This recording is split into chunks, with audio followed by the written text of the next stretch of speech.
Okay, good morning po. Yes. Sir, please, your names po, ano po yung designation nila? Yeah, I'm Aster from Operation Blessing. I am liaison and general support staff na nasend dito sa Giwan. Umalis kami ng Manila ng Monday night. Nakarating kami dito ng Wednesday night. Okay, and sir, I am Pastor Noli Caigas, isang regular volunteer ng Operation Blessings sa Pastoral Corps Department. So, pumunta po kami dito nung Monday night. Monday night and Start. then Nakarating ng Wednesday ng night. Wednesday night. so, So, kayo ang mga unang nag-responde dito, no? We are the first NGO First na NGO, nakapasok. nakapasok. Nakarating dito Opo. sa Giwan. Opo, opo. And then, Wednesday kami dumating, Thursday, na-serve namin ng Immaculate Conception Oo. Evacuation Center. Opo. Nakapagbigay kami doon ng relief goods ng 75 families, halos yung nabigyan doon. Opo. Kasi sila yung mga naki-evacuate doon. And then, yesterday, nagbigay kami dito sa barangay nito kung saan kami nakatira, sa barangay 9. T-shirt distribution. Oo. Yun yung mga t-shirt na Napinicturan ko po. Oo. yun yung galing sa Alphaland. Ah. Nilipad ng Alphaland. Oo, opo. Yan. Kaya salamat. Tapos yung mga nakuha naman ninyo yung mga pinadala namin na mga medicines and yung mga gamit ninyo na in-airlift na. Nakuha naman nakuha yun, ibinigay naman sa amin yung nakuha na yun, nakuha naman yung lahat ng mga gamit actually at naipamigay din agad dun sa mga taong dapat pagbigyan. Yan. So, very good, sir. Out of curiosity, ano ang gagawin naman ninyo today? sa ngayon naman, meron po tayong scheduled medical mission sa Barangay Campoyong. Ito po ay isang barangay doon sa mga coastal barangay ng Giwan na sobrang talagang nasalanta nitong bagyo. So, isa po yun sa priority natin dahil ayon po sa report ng DOH, medyo may mga nagkakasakit na sa barangay po yun. May mga problema na sa tiyan yung mga bata. May mga may mga lagnat and others meron na pong trangkaso.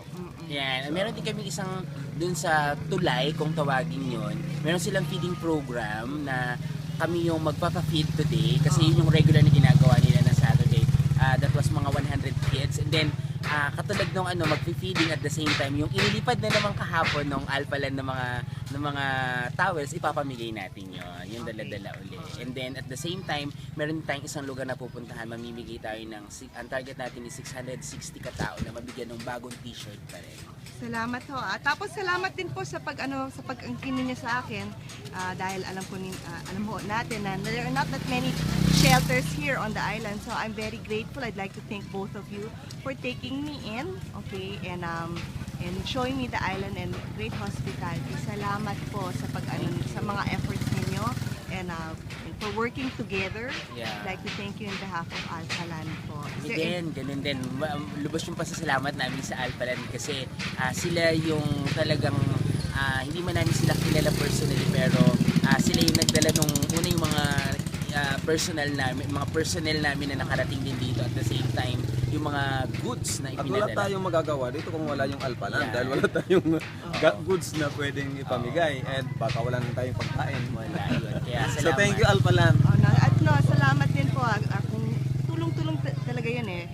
We do our part from our end and you do your part from this end.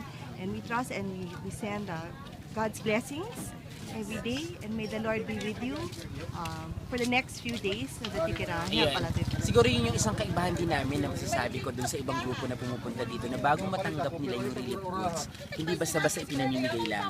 Nagkakaroon tayo ng time na nagtutrauma counseling, nagka-counsel tayo sa kanila, at the same time nagsishare ng salita ng Diyos. At pinapadama talaga natin sa kanila na ano man yung nangyari dito sa kanila, gaano man sila ka-devastated, mahal pa rin sila ng Panginoon. Napaka-importante yung kaiba sa lahat ng mga ginagawa. at importante talaga na hindi sila ma-feel na desperation kasi panic lang siya. Sige po, well, I'm about to leave for Manila. I hope that the cell lines are up soon so that you guys can keep us updated. Right now kasi satellite phone lang po. Pero let us thank God also for the blessings that we have because we are very lucky. This morning, di ba na umuulan? Ang nasa isip ko lang talaga how many people na may bubong talaga sa nila. Priority, most of the people here, walang bubong nakakaiyak talaga. Sige po. Thank you. Salamat. At yung pa rin, kayo pa rin yung magdadala ng doktor na gagamitin natin today. Oo. Kaya salamat. Kaya nga, I have to go to the airport Yeah, na. okay. Okay, bye-bye. Thanks.